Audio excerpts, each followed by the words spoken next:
감사합니다. 우리 주님께서 이 찬양 받으신 줄로 믿습니다. 할렐루야. 오늘 이 시간이 귀한 예배의 자리에 함께하신 우리 사랑하는 모든 성도님들을 주님의 이름으로 환영하고 축복합니다. 우리 주님의 사랑과 은총이 이 시간 예배하는 우리 모두 위에 충만하게 임하기를 간절히 축원합니다. 오늘 이 시간에는 이제 여호수아서의 마지막 장인 여호수아 24장을 함께 살펴보면서 은혜를 나누고자 합니다. 이제 수요 예배 시간마다 여호수아서의 말씀을 함께 나누고 있는데요. 설교 준비를 하면서 여호수아 1장 제일 먼저 시작을 언제 했었나 찾아보니까 작년 1월 19일이더라고요. 1년 반이 넘는 긴 시간 동안에 여호수아서 함께 나누면서 많은 은혜 받으신 줄로 믿습니다. 오늘도 우리 지혜 여기신 성령님께서 우리와 함께하여 주심으로 말미암아 말씀을 깨닫는 지혜를 허락하여 주시고 그 말씀대로 순종할 수 있는 힘과 능력 더하여 주실 것을 믿습니다. 여호수아 23장에 이어서 여호수아 24장에는 이스라엘 백성들을 향한 여호수아의 마지막 당부의 말, 그러니까 여호수아의 유언이 기록되고 있습니다. 그런데 여호수아 23장과 여호수아 24장을 살펴보면 그 두 장 사이에서 몇 가지의 차이점을 찾아볼 수가 있어요. 어떤 차이가 있느냐? 먼저 여호수아 23장은 여호수아가 이스라엘의 지도자들을 불러서 이야기한 말입니다. 여호수아 23장 2절 말씀에 보니까 여호수아가 온 이스라엘 곧 그들의 장로들과 수령들과 재판장들과 관리들을 불러다가 그들에게 이르되 그랬어요. 노년의 여호수아가 자기의 죽음을 준비하면서 자기가 죽고 나서 앞으로 이스라엘을 다스려야 할 사람들, 앞으로 이스라엘을 이끌고 나가야 할 사람들을 불러다가 이제 내가 없더라도 너희가 하나님을 사랑하고 하나님을 잘 섬기면서 하나님 뜻대로 이스라엘을 잘 이끌고 나가라 당부한 것이 이 여호수아 23장의 말씀이었던 거예요. 그러면 여호수아 24장은 어떻습니까? 우리 여호수아 24장 1절 말씀 같이 한번 읽어볼까요? 1절입니다. 시작.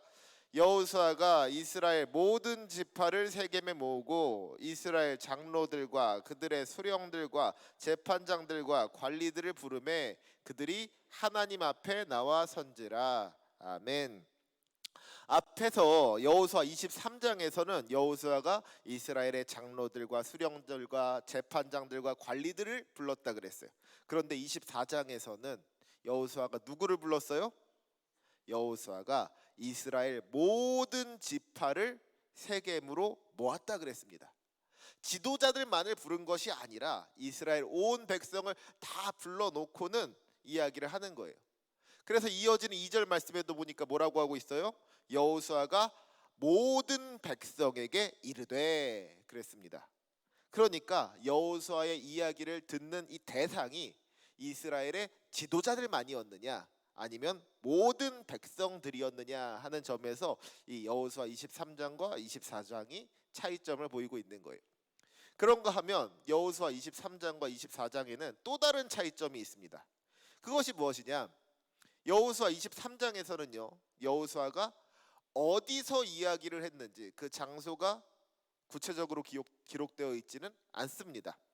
그런데 24장을 보면은요 여호수아가 백성들에게 이야기하는 장소가 구체적으로 기록되어져 있어요.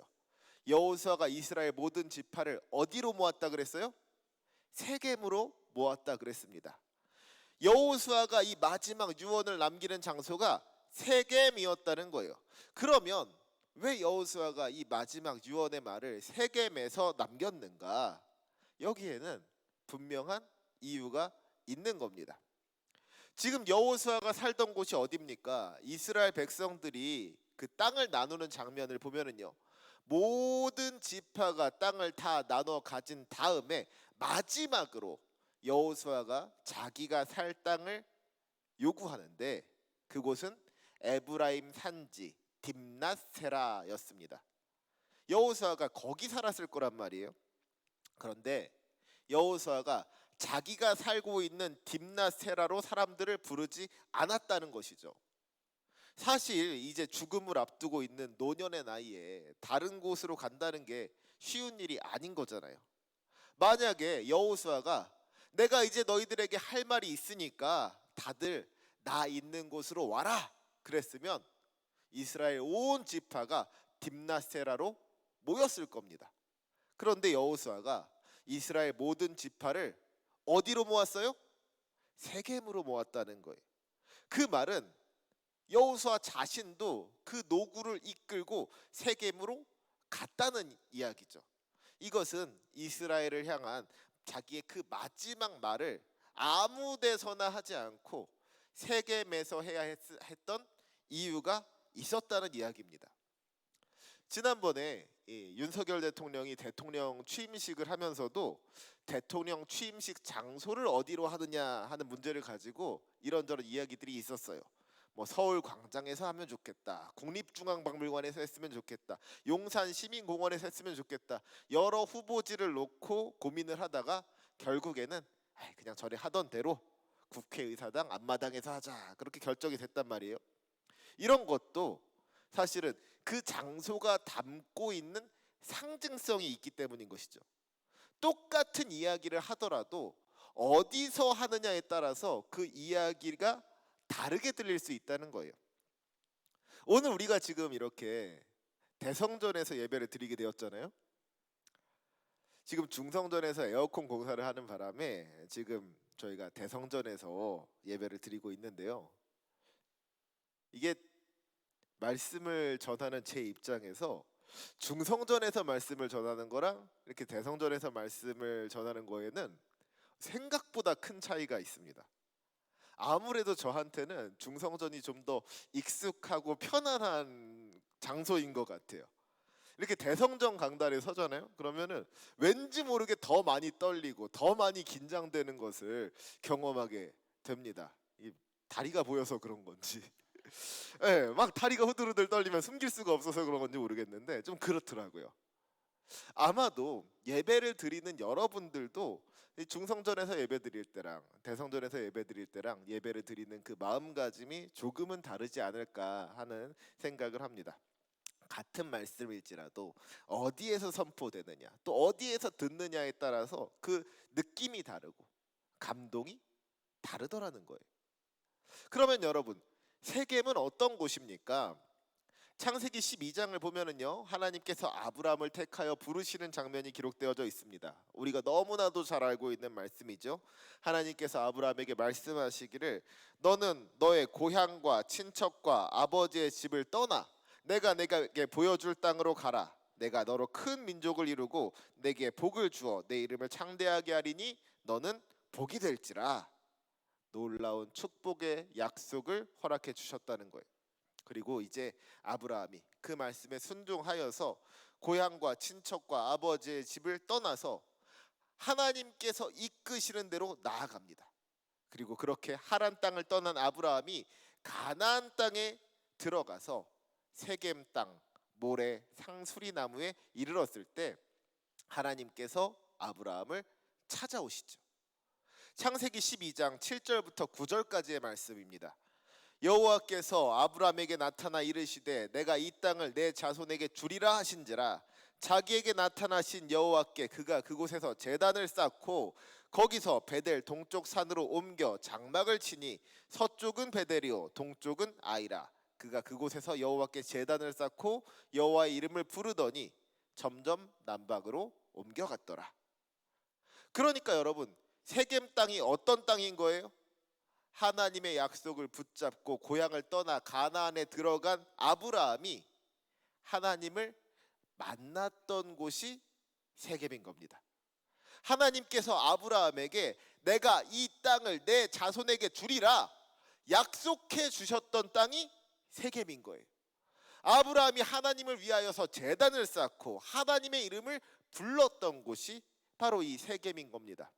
지금 여호수아가 그런 역사가 담긴 땅으로 이스라엘 백성들을 불러 모은 거예요. 그러면 이제 세겜에 모인 이스라엘 백성들은 어떤 생각을 하겠습니까? 먼 옛날 이곳에서 하나님께서 우리 조상 아브라함을 만나 주시고 내가 이 땅을 내 자손에게 주리라 약속해 주셨는데 이제 그 약속이 이루어졌구나. 하나님께서 약속해 주신 대로 이 땅이 우리의 것이 되었구나. 약속을 지키시는 신실하신 하나님에 대한 감사의 마음을 가졌을 겁니다. 그리고 생각해 보니까 지금까지 자기들이 걸어온 그 모든 여정들이 어떻게 보면 자기들의 조상이 아브라함과 비슷하다는 것을 깨닫게 되었을 거예요. 아브라함이 하나님의 약속을 붙잡고 하란을 떠나서 가나안 땅에 왔던 것과 같이 이스라엘도 하나님의 약속을 붙잡고 애굽을 떠나서 이 가나안 땅으로 들어오게 된 거 아니겠습니까? 하나님께서 아브라함에게 이 땅을 내 자손에게 주리라 약속해 주셨는데 이제 이스라엘이 그 땅을 차지하게 된 거예요. 이 모든 과정들이 하나님의 계획 속에서 이루어졌고 하나님의 인도하심을 따라서 이루어졌다는 것을 깨닫게 되는 것이죠. 하나님의 역사와 섭리에 대해서 알게 되는 거예요. 그러니까 여호수아가 이스라엘 백성들을 세겜 땅에 모이게 한 것은 그들로 하여금 우리를 여기까지 인도하신 하나님의 은혜를 기억하게 하고 이 약속을 이루시는 하나님의 신실하심을 깨닫게 하기 위함이었던 겁니다. 그리고 마지막으로 한 가지 더, 이 여호수아 23장과 24장 사이에 아주 중요한 차이가 있습니다. 여호수아 24장 1절의 말씀을 다시 한번 보세요. 여호수아가 이스라엘 모든 지파를 세겜에 모으고 이스라엘 장로들과 그들의 수령들과 재판장들과 관리들을 부르매 그들이 하나님 앞에 나와 선지라. 지금 그들이 어디에 섰다고요? 하나님 앞에 섰다 그랬어요. 여호수아가 백성들을 불러 모았는데 여호수아의 부름을 따라 모인 이 백성들이 하나님 앞에 섰다는 겁니다. 이 백성들의 앞에 하나님께서 계시더라는 거예요. 그러면 지금 하나님이 어디에 계신 거예요? 여호수아와 함께 계셨다는 것이죠. 여호수아가 이스라엘 백성들에게 마지막으로 유언을 남기는 바로 그 순간에 하나님께서 여호수아와 함께 하셨다는 겁니다. 지금 여호수아가 하나님의 영으로 충만하여져서 하나님의 말씀을 선포하고 있는 거예요. 이것은 여호수아의 말에 영적인 권위가 있었다는 것이고요. 여호수아를 통하여서 하나님의 뜻이 선포되었다는 겁니다. 특별히 그래서 2절부터 13절까지의 말씀을 보면 여호수아가 하나님께서 하신 말씀을 이스라엘 백성들에게 그대로 전해주고 있는 것을 보게 됩니다. 2절에서 여호수아가 이야기를 시작하면서 처음 하는 말이 뭐예요? 이스라엘의 하나님 여호와께서 이같이 말씀하시기를 그랬습니다. 지금 하는 이야기가 여호수아가 하는 말이 아니라 하나님께서 하시는 말씀이라는 거예요. 그래서 2절부터 13절까지를 보면은요, 하나님께서 무엇을 하셨다 이렇게 3인칭으로 이야기가 진행되는 것이 아니라 내가 무엇을 했다 1인칭으로 이야기가 진행되는 것을 보게 됩니다. 하나님께서 직접 하나님께서 하신 일들에 대해서 말씀하신 것을 여호수아가 백성들에게 들려주고 있는 거예요. 여호수아가 말 그대로 대언자의 역할을 감당하고 있는 겁니다. 그래서 여호수아 24장 2절부터 13절까지의 말씀을 보면은요, 지금까지 하나님께서 이스라엘을 위하여 어떤 일들을 행하셨는지를 알 수가 있습니다. 아브라함을 택하여 언약 백성이 되게 하셨고 그에게 약속의 아들 이삭을 주셨습니다. 모세와 아론을 보내셔서 애굽에서 종살이하던 이스라엘 백성을 인도하여 내셨습니다. 홍해 바다를 건너게 하시고 아모리 족속을 이기게 하시고 발락의 저주를 오히려 축복으로 바꾸어 주셨습니다. 이 모든 것들이 하나님의 은혜였다는 거예요. 이스라엘이 요단을 건너서 가나안 족속들과의 싸움에서 승리하고 그 땅을 차지하게 된 것이 다 하나님께서 하신 일이라는 것이죠. 사실 이게 이스라엘의 역사인 거거든요. 저 옛날 믿음의 조상인 아브라함으로부터 시작해서 지금 가나안 땅을 정복하기까지 이스라엘의 역사가 기록되고 있는 것인데 그 모든 순간순간들을 보니까 어때요? 무엇 하나 이스라엘 백성들의 힘과 능력으로 된 일이 아무것도 정말 아무것도 없더라는 것이죠. 모든 것이 다 하나님께서 하신 일이었고 모든 것이 다 하나님의 은혜였다는 겁니다. 시작부터가 그래요. 2절 말씀을 보면은 제일 먼저 말씀하시기를 옛적에 너희 조상들 곧 아브라함의 아버지 나홀의 아버지 데라가 강 저쪽에 거주하여 다른 신들을 섬겼으나 그랬단 말이에요. 사실 이거는요 아주 충격적인 이야기입니다. 원래 성경에는요 아브라함의 아버지 데라에 대한 이야기가 별로 그렇게 자세히 기록되고 있지를 않습니다. 데라에 대한 기록을 창세기 11장에서 찾아볼 수가 있는데요. 거기서 알 수 있는 거는 족보 정도밖에는 없어요. 데라가 어떤 인생을 살았는지, 그가 어떤 믿음을 가지고 있었는지에 대해서 성경은 아무것도 기록하고 있지를 않습니다. 그런데 지금 하나님께서 여호수아의 입을 통하여서 말씀하시는 것이 뭐예요? 아브라함의 아버지 데라가 원래 다른 신을 섬기는 사람이었다는 겁니다.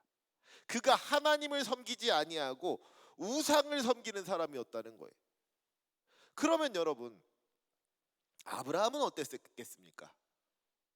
그의 부모가 우상을 믿고 섬기는데 아브라함이 하나님을 섬길 수가 있었을까요? 아니었을 거예요. 하나님을 알기나 했으면 다행이죠.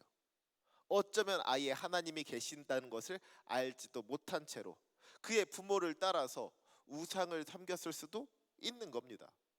그런데 하나님께서는 그런 아브라함을 불러주셨다는 거예요. 아브라함에게 어떤 선한 것이 있었던 것이 아니죠. 아브라함에게 어떤 의로운 것이 있었던 것이 아니에요. 아브라함을 주님을 만나기 전까지 아브라함에게는 그 어떤 것도 내세울 만한 것이 없었습니다. 그런데 그런 아브라함을 우리 주님께서 만나 주시고 택하여 주셨다는 것이죠.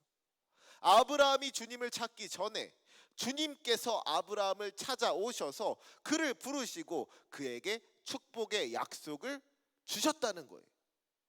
은혜 아닙니까? 그러니까요 이스라엘의 역사는 처음부터가 은혜의 역사였던 겁니다. 아브라함에게 이삭을 주신 것도 은혜였고 이삭에게 야곱과 에서를 주신 것도 은혜였습니다. 애굽에서 종살이하던 이스라엘 백성들을 위하여서 모세와 아론을 보내주신 것도 은혜였고요. 홍해와 요단강을 건너게 하시고 이방 민족들과의 싸움에서 승리하게 하셔서 이 가나안 땅을 차지하게 하신 것도 모두가 다 우리 주님의 은혜였더라는 것이죠. 하나님께서 함께 하시며 도와주셨기 때문에 그 모든 일들이 가능할 수가 있었다는 거예요. 하나님께서는 이것을 분명하게 말씀하십니다. 나는 너희를 그의 손에서 건져내었다. 내가 그들을 너희 손에 넘겨주었다. 너희의 칼이나 너희의 활로써 이같이 한 것이 아니다. 내가 너희를 인도하여 내었노라. 이스라엘의 역사를 돌아보니까 이 모든 것이 다 하나님의 은혜였더라는 거예요. 그리고 이제 여호수아가 이스라엘에게 명령합니다. 우리 14절 말씀 다 같이 큰 소리로 읽도록 하겠습니다. 14절입니다. 시작. 그러므로 이제는 여호와를 경외하며 온전함과 진실함으로 그를 섬기라. 너희의 조상들이 강 저쪽과 애굽에서 섬기던 신들을 치워버리고 여호와만 섬기라. 아멘. 여호수아가 이스라엘 모든 백성들을 다 모아서 꼭 하고 싶었던 말이 바로 이것인 거예요. 이제는 여호와를 경외하며 온전함과 진실함으로 그를 섬기라. 너희 조상들이 섬기던 우상들을 다 치워버리고 오직 여호와 하나님만을 섬기라. 죽음을 목전에 둔 여호수아가, 이 노년의 여호수아가 정말이지 자기의 마지막 힘을 다 짜내가지고 간절하게 권면하고 있는 겁니다. 그러면서 이어지는 15절 말씀을 보면 뭐라고 하고 있습니까? 우리 15절도 같이 읽어볼까요? 시작. 만일 여호와를 섬기는 것이 너희에게 좋지 않게 보이거든 너희 조상들이 강 저쪽에서 섬기던 신들이든지 또는 너희가 거주하는 땅에 있는 아모리 족속의 신들이든지 너희가 섬길 자를 오늘 택하라. 오직 나와 내 집은 여호와를 섬기겠노라 하니. 아멘. 여러분, 이게 무슨 말이에요? 지금 여호수아가 이스라엘 백성들에게 하나님을 섬기든지 아니면 다른 신들을 섬기든지 마음대로 선택하라고 그러고 있는 겁니까? 진짜로 백성들에게 선택권을 준 거예요? 아니죠. 여기서 어떤 사람이 그러면 우리는 우리 조상들이 강 저쪽에서 섬기던 신을 섬기겠습니다.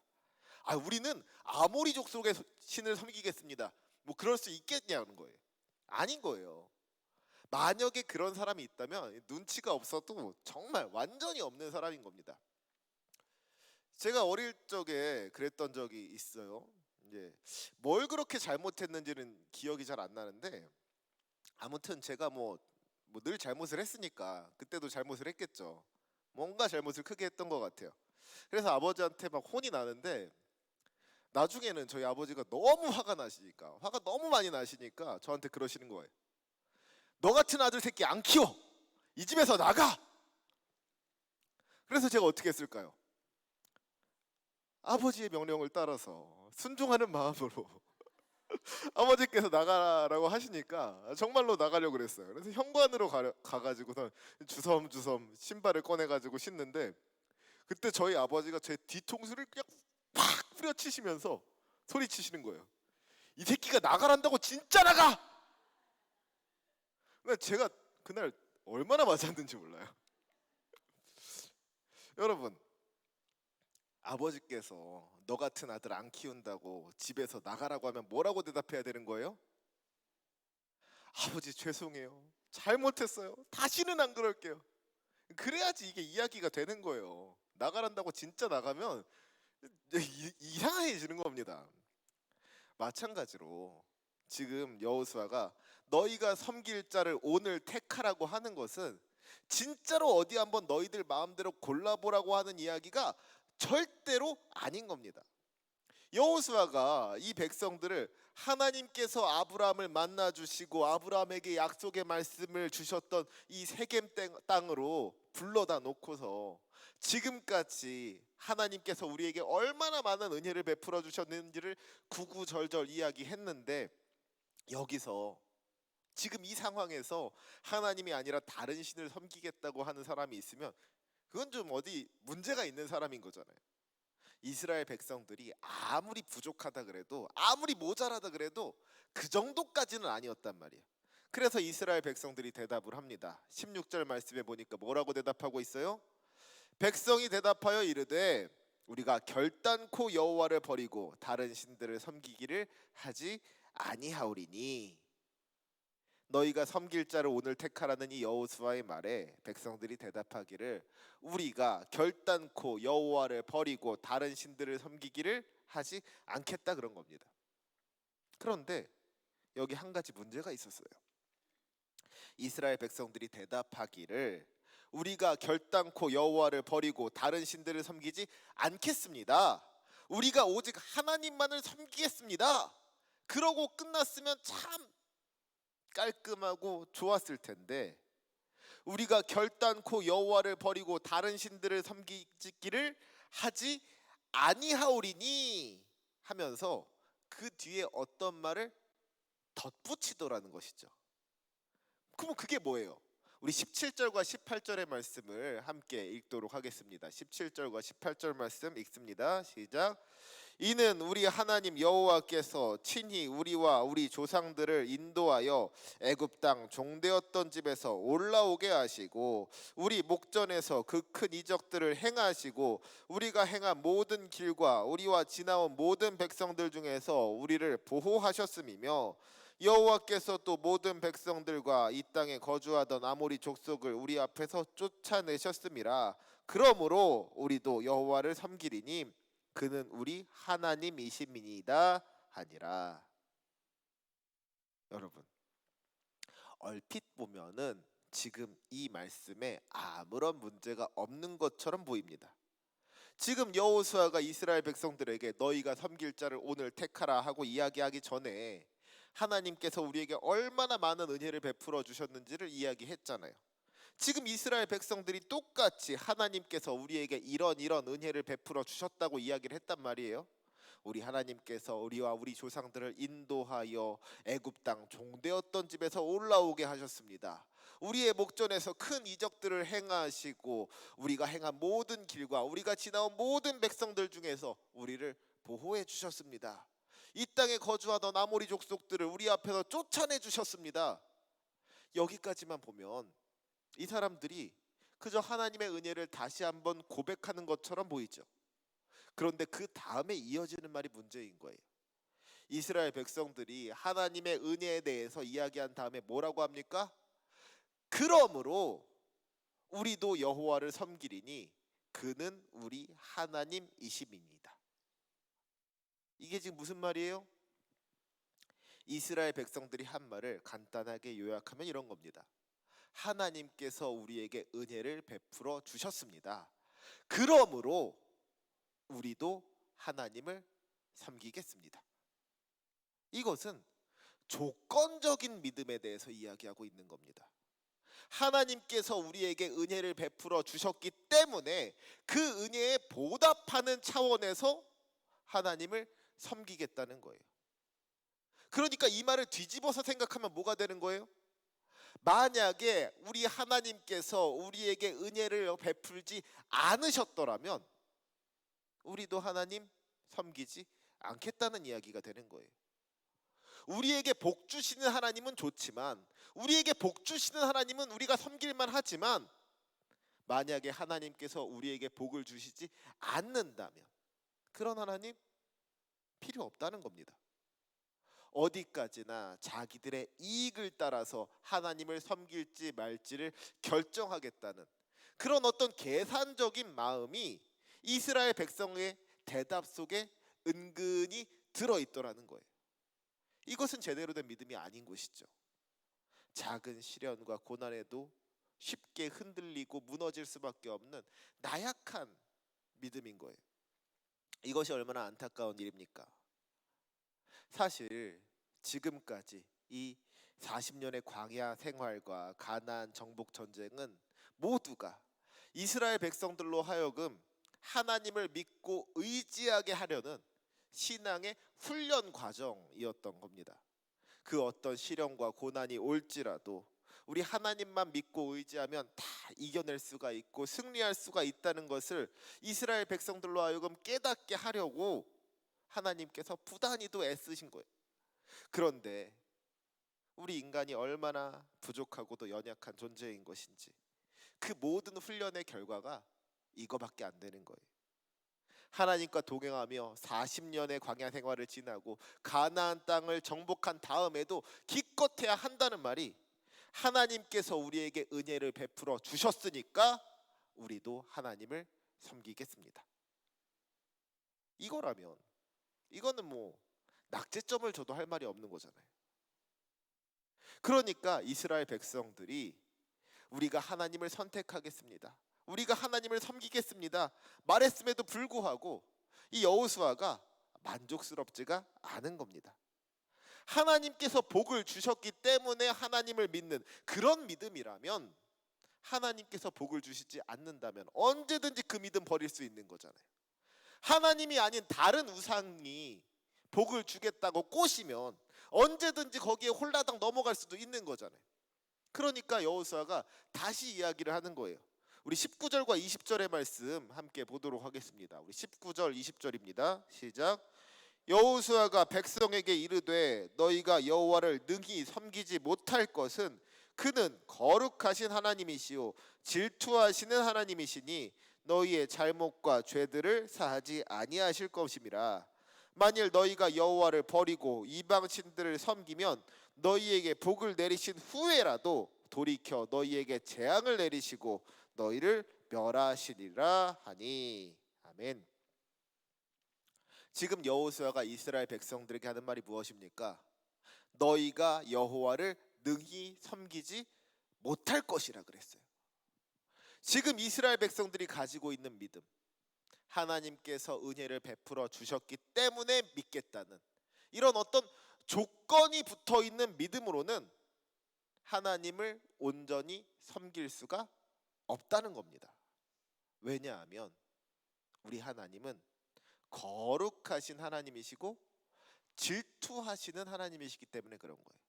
여기서 우리가 분명하게 기억해야 할 것은요, 우리 하나님이 질투하시는 하나님이시다 하는 겁니다. 우리는요, 보통 질투라는 감정을 나쁜 것으로 생각합니다.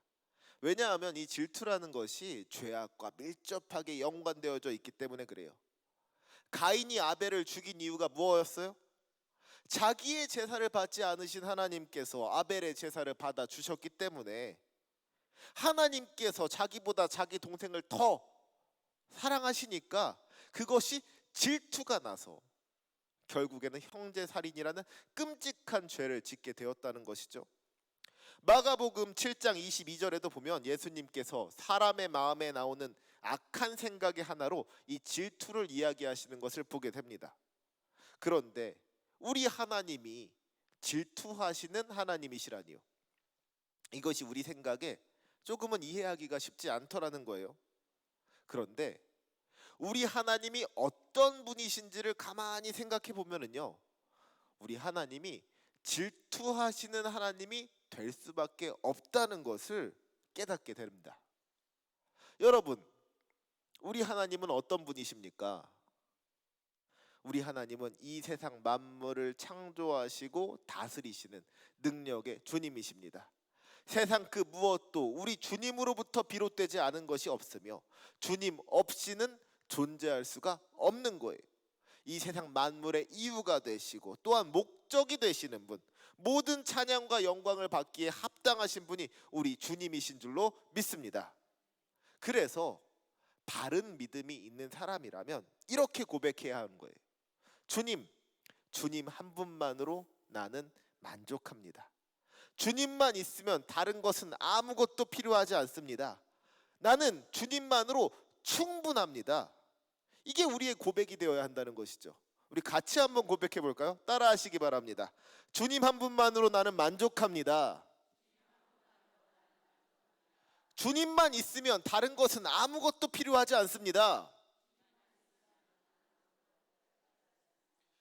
주님만으로 충분합니다. 아멘입니까? 이것이 우리의 입술의 고백만이 아니라 우리 마음의 고백이 될 수 있으시기를 간절히 축원합니다. 그런데 문제는 우리가 입술로는 이런 고백을 하면서도 실제로는 주님이 아닌 다른 것들을 포기하지 못한다는 거예요. 여러분, 정말 주님만 있으면 충분합니까?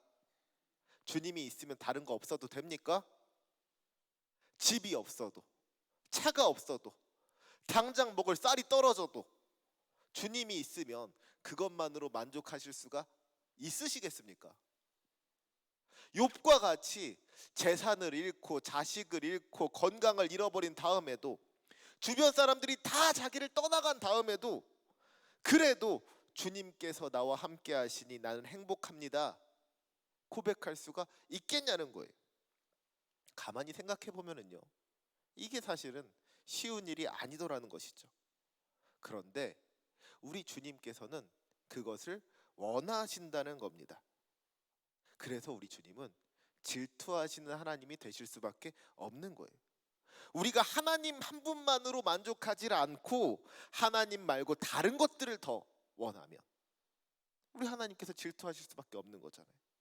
우리가 하나님보다 돈을 더 좋아하면 하나님께서 질투하시는 겁니다. 우리가 하나님이 아닌 다른 곳에서 기쁨을 얻으려고 하면 그렇게 하나님께서는 질투하실 수밖에 없는 거예요. 그러니까 지금 여호수아가 이스라엘 백성들에게 우리 하나님이 질투하시는 하나님이라는 것을 이야기하는 이유가 어디에 있습니까? 하나님만으로 만족하는 믿음을 가지라는 겁니다. 하나님께서 복을 주셨기 때문에 하나님을 믿는 그런 조건적인 믿음 가지고서는 하나님을 섬길 수가 없다는 거예요. 하나님께서 나에게 물질의 축복을 주시고 건강의 축복을 주시고 나의 인생을 형통하게 해 주셨기 때문에 내가 나의 하나님을 믿습니다 하는 믿음이 아니라, 하나님께서 나에게 그 모든 것 주지 않으신다고 하더라도 나는 여전히 하나님을 믿습니다. 다른 것 다 없어도 나는 우리 주님 한 분만으로 만족합니다. 이런 믿음이 있어야지 참으로 우리 주님을 섬길 수가 있고 우리 주님을 기쁘시게 할 수가 있다는 것이죠. 지금 여호수아는 이스라엘 백성들을 향하여서 놀라운 믿음의 도전을 하고 있는 거예요. 사랑하는 우리 성도 여러분, 지금 우리들의 믿음을 한번 돌아볼 수 있었으면 좋겠습니다. 지금 우리는 어떤 믿음을 가지고 있습니까? 어쩌면 우리 역시도 이스라엘 백성들과 같이 조건적인 믿음을 가지고 있을 수도 있어요. 주님께서 나에게 복을 주신다면 나도 주님을 믿겠습니다. 이건요, 주님께서 나에게 복을 주시지 않는다면 그런 주님 나는 믿지 않겠습니다 하는 거랑 같은 이야기라고요. 바라기는 우리가 주님께서 주시는 복이 아니라 주님을 구하는 믿음으로 살아갈 수 있게 되기를 간절히 축원합니다. 주님께서 주시는 복이 아니라 주님을 바라보면서 살아갈 수 있어야 된다는 거예요. 주님께서 우리를 사랑하셔서 우리에게 은혜를 베풀어 주시고 우리에게 복을 주시는 것 너무나도 감사한 일이지만, 혹시라도 주님께서 나에게 복을 주시지 않는다고 할지라도 나는 여전히 우리 주님을 사랑합니다. 세상 그 어떤 시련과 고난이 있을지라도 나는 우리 주님만을 섬기겠습니다. 이런 믿음이 우리의 입술을 통하여 고백되어질 수 있기를 원합니다. 여호수아가 오직 나와 내 집은 여호와만 섬기겠노라 선포했던 것과 같이 그 어떤 상황과 조건을 따지지 않고 오직 절대로 무조건적으로 하나님만을 믿고 섬기기로 단호하게 결단할 수 있는 우리의 믿음이 되기를 간절히 소망합니다. 그런 믿음이 우리 주님을 섬길 수 있는 믿음이고 우리 주님을 기쁘시게 할 수 있는 믿음인 거예요. 바라기는 이 시간 예배하는 우리 모두가 그런 믿음으로 하나님 앞에 나아감으로 말미암아 하나님께 영광 돌리는 주님의 귀한 자녀들 다 되시기를 주님의 이름으로 축원합니다. 아멘. 기도하시겠습니다. 거룩하시고 전능하신 하나님 아버지, 우리를 사랑하사 날마다 은혜를 베푸시는 주님께 감사와 영광을 올려드립니다. 돌아보면 모든 것이 하나님의 은혜인 줄로 믿습니다. 주님 앞에 아무것도 내세울 것 없는 부족하고 연약한 우리들을 사랑하여 주시고 십자가의 은혜로 구원하여 주셨사오니 그 은혜에 합당한 삶을 살게 하여 주시고 주님께 영광 돌리게 하여 주옵소서. 주님, 바라기는 우리가 주님 한 분만으로 만족할 수 있기를 원합니다. 주님께서 주시는 은혜보다 우리 주님을 더욱 바라고 원하게 되기를 소망합니다. 이 세상 모든 것이 있더라도 주님이 없다면 아무 소용 없습니다. 내게 주어진 것이 아무것도 없을지라도 주님만 나와 함께 하신다면 그것으로 충분합니다. 이런 믿음으로 하나님께 영광 돌리는 주님의 백성 될 수 있기를 간절히 소망하오니 이 시간 예배한 우리 모두가 주님만을 바라보는 믿음으로 살게 하여 주옵소서. 우리의 모든 것 되시는 주님께 감사하며 예수님의 이름으로 기도합니다. 아멘.